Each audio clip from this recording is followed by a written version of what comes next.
अभिवादन मानव अधिकार शिक्षा कार्यक्रमबाट। यसरी 2051 साल माघ 7 गते बिहान 7:15 बजे रेडियो नेपालबाट प्रसारण भयो मानव अधिकार अभियानको एउटा नयाँ यात्रा। आफ्ना अधिकारहरूको बारेमा सचेत र अरूका अधिकारको बारेमा जागरुक बनौं भन्ने आह्वानका साथ प्रारम्भ भएको मानव अधिकार शिक्षा रेडियो कार्यक्रमले 10 वसन्त पार गरेको छ। बितेका 10 वर्षमा नेपालको मानव अधिकार अभियानले अनेक उतार चढावको सामना गर्नु पर्यो। त्यसैले मानव अधिकार शिक्षा रेडियो कार्यक्रम यस अवधिको मानव अधिकार अभियानको समग्र तस्बिर हो। यो कार्यक्रम नेपालको इतिहासमै रेडियो नेपालबाट प्रसारण गरिएको पहिलो मानव अधिकार शिक्षा कार्यक्रम बन्न पुग्यो। साताको एकपटक रेडियोमा घन्कने यो कार्यक्रम अनेक कार्यक्रमहरूमाझ नितान्त नौलो थियो। भौगोलिक विकटता रहेको हाम्रो देशमा चेतना प्रसार गर्ने एउटा सशक्त एवं प्रभावकारी माध्यम हो रेडियो। यही तथ्यलाई मनन गर्दै रेडियो तरङ्ग मार्फत मानव अधिकार चेतनाको प्रसार गर्न थालिएको थियो। यो कार्यक्रमको सुरुवातको पहिलो 1 वर्षमा 3 महिना इन्सेक, 3 महिना यातना पीडित सरोकार केन्द्र सिभिक र पछि 6 महिना नेपाल बाल मजदुर सरोकार केन्द्र सिभिनद्वारा पालै पालो चलाइएको थियो। समयान्तरमा यसलाई समग्र मानव अधिकार आन्दोलनका तर्फबाट अघि बढाउने जिम्मेवारी इन्सेकले सम्हाल्यो। 2052 साल कार्तिक 4 गतेदेखि इन्सेकले अटुट रूपमा कार्यक्रम सञ्चालन गर्दै आइरहेको छ। आज मानव अधिकार शिक्षा रेडियो कार्यक्रम केवल रेडियो कार्यक्रम मात्र नभई समग्र मानव अधिकार आन्दोलनको एउटा अभिन्न अङ्गको रूपमा स्थापित भएको छ। ग्रामीण क्षेत्रको मानव अधिकार आन्दोलनका लागि यस कार्यक्रम कोसेढुङ्गा साबित भएको छ। कार्यक्रममा पहिलो दिनदेखि आजसम्म निरन्तर संलग्न रहँदै आउनुभएकी प्रेक्षा ओझा कार्यक्रमको स्वमूल्याङ्कन गर्दै यसको आजसम्मको यात्राका बारेमा बताउनुहुन्छ। जुन बेला हामीले मानवाधिकार शिक्षा रेडियो कार्यक्रम प्रसारण गरेका थियौँ त्यो ताका मानवाधिकार भन्ने कुरा नै नौलो थियो। भर्खरै प्रजातन्त्रको पुनर्स्थापना भएको थियो। त्यस बेलामा हक अधिकार के हो भन्ने कुराहरू चाहिँ जनताहरू अनभिज्ञ थिए। 30 वर्षको निरङ्कुश पञ्चायती शासनपछि प्रजातन्त्रको उदय भएको थियो। त्यसो हुँदाखेरि हामीले यो रेडियो कार्यक्रमबाट जब मानवाधिकार शिक्षा प्रसारण गऱ्यौँ, मानवाधिकार शिक्षाका बारेमा विभिन्न मानवाधिकारसँग सम्बन्धित विषयवस्तुहरूलाई हामीले रेडियो नेपालबाट रेडियोबाट चाहिँ प्रसारण गर्यौं। यस रेडियो कार्यक्रमका श्रोताहरू हुन्थे, उहाँहरूमाझ चाहिँ मानवाधिकार के हो भन्ने कुराहरू थाहा पाउँदै गएपछि उहाँहरू आफै पनि यसप्रति चाहिँ जागरुक हुनुभयो र मानवाधिकारका बारेमा हामी पनि प्रतिबद्ध भएर चाहिँ लाग्न चाहन्छौँ भनेर श्रोताहरूले चाहिँ हामीलाई पत्राचार गर्न थालेपछि हामीले मानवाधिकार शिक्षा रेडियो श्रोता क्लबहरूको अवधारणा चाहिँ अगाडि बढायौँ। यो श्रोता क्लब गठन गर्नको लागि हामीले 1 जना अध्यक्ष सचिव भनेर कम्तीमा पनि 7 जनाको रेडियो सुन्ने श्रोताहरूको समूहहरू चाहिँ निर्माण हुनुपर्छ र उनीहरूले रेडियो कार्यक्रम सुन्ने, रेडियो कार्यक्रम सुनेर के बुझ्नुभयो त्यसलाई चाहिँ अझ उहाँहरूको स्थानीय स्तरमा आफ्नो टोल छिमेकमा चाहिँ बुझाउनलाई चाहिँ अझ लाग्ने भन्ने यो उद्देश्यले चाहिँ हामीले श्रोता क्लबको अवधारणा अघि सार्यौँ र यसले स्थानीय स्तरमा मानवाधिकारको चेतना अभिवृद्धि गराउनलाई चाहिँ ठूलो मद्दत पुगेको छ। सुरुवातका रेडियो कार्यक्रम प्रसारण गर्ने बेलामा मानवाधिकार के हो भन्ने कुरा थाहा थिएन भने 20 ताका चाहिँ आफ्नो अधिकार के हो, मेरो अधिकार यहाँ नै रहन भएको छ, त्यसकारण मैले चाहिँ आफ्नो हक अधिकार प्राप्तिको लागि चाहिँ के गर्न सक्छु भनेर चाहिँ हामीलाई श्रोताहरूले चाहिँ चिठी पठाउनुहुन्थ्यो भने अहिले चाहिँ श्रोताहरूले चाहिँ आफ्नो अधिकारको लागि मात्र नभएर अरूको अधिकारको लागि पनि सचेत हुन थाल्नु भएको छ। यो रेडियो प्रसारण गर्दा जुन मूल नारा लिएर हामीले रेडियो कार्यक्रम सुरुवात गरेका थियौँ, जस्तो आफ्नो हक अधिकारका बारेमा सचेत र अरूको अधिकारका बारेमा जागरुक बनाऊ भन्ने जुन उद्देश्य नारा लिएर हामीले चाहिँ अगाडि बढाएको थियौँ, त्यो चाहिँ सार्थक भएको मैले पाएको छु। 2054 साल भदौमा प्रकाशित रेडियो प्रयोग सम्बन्धी राष्ट्रव्यापी सर्वेक्षणको प्रतिवेदनमा मानव अधिकार शिक्षा कार्यक्रमले पनि उल्लेख्य स्थान पायो। रेडियो नेपालबाट लामो समयदेखि प्रसार भइरहेका कृषि, परिवार नियोजन, स्वास्थ्य जस्ता केही चर्चित कार्यक्रमहरू झैं मानव अधिकार शिक्षा कार्यक्रम पनि श्रोताहरूले बढी सुन्ने र मन पराउने शैक्षिक वा सूचनामूलक कार्यक्रमहरूको सूचीमा पर्यो। इन्सेकले सुरुमा मानव अधिकारको परिभाषा, ऐतिहासिक अवधारणा तथा यसको विकास क्रमका बारेमा केन्द्रित रहेर कार्यक्रम प्रसारण गरेको थियो। मानव अधिकारको विश्वव्यापी घोषणापत्र 1948 मानव अधिकार सम्बन्धी संयुक्त राष्ट्रसङ्घीय सन्धिहरूका साथसाथै हाम्रा संवैधानिक हक अधिकारका बारेमा पनि छलफल गर्ने गरिएको थियो। यस क्रममा नेपालका ज्वलन्त मानव अधिकार मुद्दाहरूका बारेमा समेत निकै चर्चा गरियो। मानव अधिकार, बाल अधिकार, दलितको स्थिति, बधुवा मजदुरहरूको स्थिति, कृषि मजदुरहरूको ज्याला, समाजमा देखा परेका कुरीति र कुसंस्कृतिहरूको बारेमा पनि कार्यक्रमले यथेष्ट ध्यान केन्द्रित गरेको छ।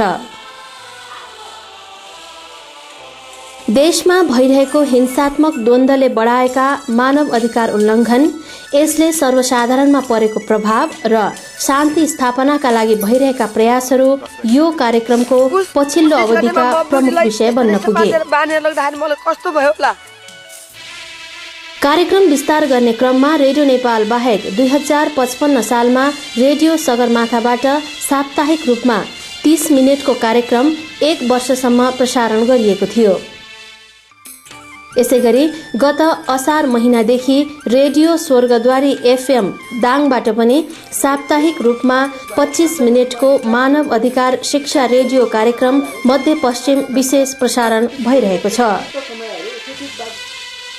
श्रोताहरूबाट प्राप्त सुझाव र मिडिया पोइन्टले सन् 1999 मा मानव अधिकार शिक्षा रेडियो कार्यक्रम बारेमा श्रोताहरूमाझ गरेको सर्वेक्षणबाट प्राप्त सल्लाह र सुझावलाई शिरोधार्य गर्दै कार्यक्रमहरूलाई क्रमशः परिमार्जन गर्दै लगिएको छ।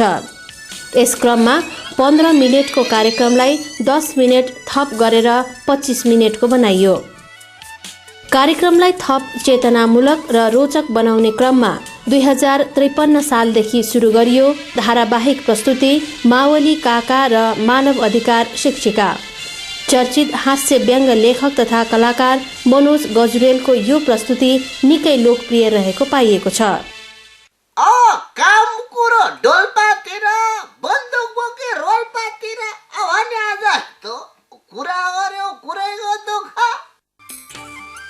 स्थानीय स्तरबाट मानव अधिकार आन्दोलनमा सक्रिय रूपले लाग्ने श्रोताहरूका प्रतिबद्धताको सम्मान गर्दै इन्सेकले रेडियो श्रोता क्लबको अवधारणा अघि सार्यो। त्यस्ता प्रतिबद्ध श्रोताहरूको संलग्नतामा रुकुम, डोटी लगायतका 20 जिल्लामा इन्सेक आबद्ध रेडियो श्रोता क्लबहरू गठन गरियो। ती क्लबहरूलाई रेडियो सेट पनि उपलब्ध गराइयो। बिस्तारै देशका धेरै ठाउँबाट धमाधम श्रोता क्लब गठन भएको जानकारी प्राप्त हुन थालेपछि 2053 सालको अन्त्यतिर इन्सेक आबद्ध रेडियो श्रोता क्लब भनेर सीमित नगरी स्वतन्त्र रूपमा श्रोता क्लब गठन प्रक्रिया सुरु गर्न प्रोत्साहन गरियो। देशमा प्रजातन्त्रको पुनर्स्थापना भइसके पछाडि मानवाधिकारका कुराहरू गाउँसम्म पुगिसकेको अवस्था थिएन र 2051 सालमा इन्सेकले रेडियो नेपालबाट मानवाधिकार शिक्षा कार्यक्रमको प्रसारण सुरु गर्यो र त्यो कार्यक्रम प्रसारण सुरु भइसके पछाडि आफूले जानेका कुराहरू आफ्नो गाउँ तहसम्म पुर्याउन, आफ्नो वरपरसम्म पुर्याउनका लागि केही जागरुक श्रोताहरूले देशभर मानवाधिकार शिक्षा रेडियो श्रोता क्लबहरू गठन गर्ने प्रक्रिया सुरु गरे। हाल 71 जिल्लाका श्रोता क्लबहरूमा आबद्ध झण्डै 12,000 युवाहरू श्रोता मात्र नभई अग्रपंक्तिका सक्रिय मानव अधिकार कार्यकर्ताका रूपमा स्थापित भएका छन्। विभिन्न जिल्लामा गठन भएका श्रोता क्लबहरूले मानव अधिकार र सामाजिक न्यायका क्षेत्रमा कयौं रचनात्मक कार्यहरू गर्दै आएका छन्। यस्ता क्लबहरूले मुख्य रूपमा ग्रामीण स्तरमा मानव अधिकारको रखवाली गर्ने गरेका छन्। त्यस्तै शान्तिका लागि अभियान, विद्यार्थीहरूलाई छात्रवृत्ति तथा विद्यालय पोसाक प्रदान, सडक नाटक, खोप कार्यक्रममा सक्रिय सहभागी हुँदै आएका छन् भने दाङ जिल्लाको श्रोता क्लबले स्थानीय बेसो च्यानलबाट मानवाधिकार शिक्षा कार्यक्रम सञ्चालन गर्दै आइरहेको छ। बाल अधिकार महिला अधिकारका साथै देशमा विद्यमान छुवाछुत प्रथा बोक्सी प्रथा तथा दाइजो प्रथा विरुद्ध पनि श्रोता क्लबहरूले आफ्ना अभियानलाई केन्द्रित गरेका छन् र यसका विरुद्ध आवाज उठाउँदै आएका छन्।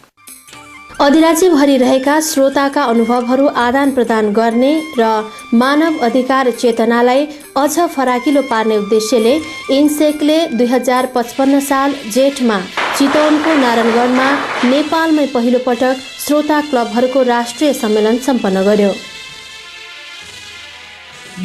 यसैगरी 2057 सालमा दोस्रो र 2060 सालमा तेस्रो राष्ट्रिय सम्मेलन सम्पन्न भयो। श्रोता क्लबहरूको राष्ट्रिय समितिले अधिराज्यभरि रहेका 1000 भन्दा बढी रेडियो श्रोता क्लबहरू र 12,000 भन्दा बढी संगठित श्रोताहरू परिचालन गर्दै आएको छ। इन्सेकले मानव अधिकार शिक्षा रेडियो श्रोता क्लबहरूलाई चाहिँ निशुल्क रूपमा इन्सेकका प्रकाशनहरू वितरण गर्दै आएको छ। त्यसै गरेर इन्सेकले आयोजना गर्ने विभिन्न तालिमहरूमा श्रोता क्लबका सदस्यहरूलाई चाहिँ सहभागी गराउँदै आएको छ। त्यस्तै गरेर आर्थिक स्रोतहरूको खोजीका लागि सहयोग गरिरहेको छ यो श्रोता क्लबहरूको राष्ट्र समितिका लागि। त्यस्तै गरेर स्थानीय स्तरका श्रोता क्लबहरूले आयोजना गरेका कार्यक्रमहरूमा इन्सेकले राष्ट्र समितिका पदाधिकारीहरूलाई पठाउने, जस्तै अब तालिम दिनको लागि हुन्छ, त्यस्तै गरेर गोष्ठीहरूमा सहभागी गर्नका लागिहरू, अन्तर्क्रियामा भाग लिनको लागि यसरी चाहिँ उनीहरूलाई पठाइरहेको छ। त्यस्तै गरेर यो राष्ट्रिय समितिको दैनिक कार्य सञ्चालनको लागि पनि इन्सेकले सहयोग गर्दै आएको छ। प्रत्यक्ष रूपमा हामीले आर्थिक सहयोग चाहिँ गरेका छैनौँ श्रोता क्लबहरूलाई। अहिलेसम्म 71 वटा जिल्लामा स्थानीय स्तरका श्रोता क्लब र 18 वटा जिल्लामा जिल्ला स्तरीय कार्य समिति गठन भएका छन्। मानव अधिकारका सवाल जेलमा बन्दीहरूका लागि पनि उत्तिकै आवश्यक छ र उनीहरू बीचमा पनि मानव अधिकारका सम्बन्धमा छलफल हुनुपर्छ भन्ने सोचका साथ 2053 सालमा देशका 54 वटा जेलहरूमा पनि श्रोता क्लब गठन गरियो।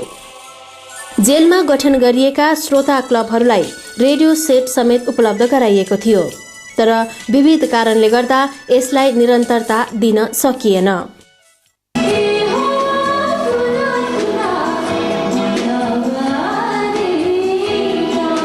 2055 सालमा मानव अधिकार शिक्षा रेडियो कार्यक्रमले काठमाडौँमा भव्य मानव अधिकार गीति सम्मेलनको आयोजना गर्यो। पूर्व प्रधानमन्त्री स्वर्गीय मनमोहन अधिकारीद्वारा उद्घाटित सम्मेलनमा देशका चर्चितदेखि नवोदित गायक गायिकाले भाग लिनुभएको थियो।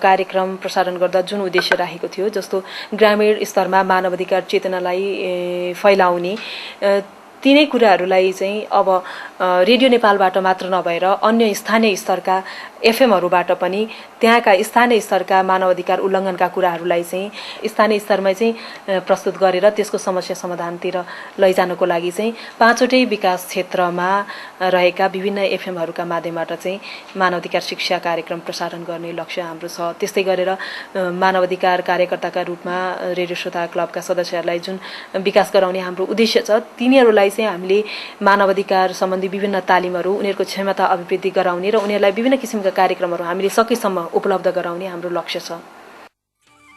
नेपालको मानव अधिकार तथा सामाजिक न्यायको अभियानको अर्को नामका रूपमा स्थापित भएको छ मानव अधिकार शिक्षा कार्यक्रम।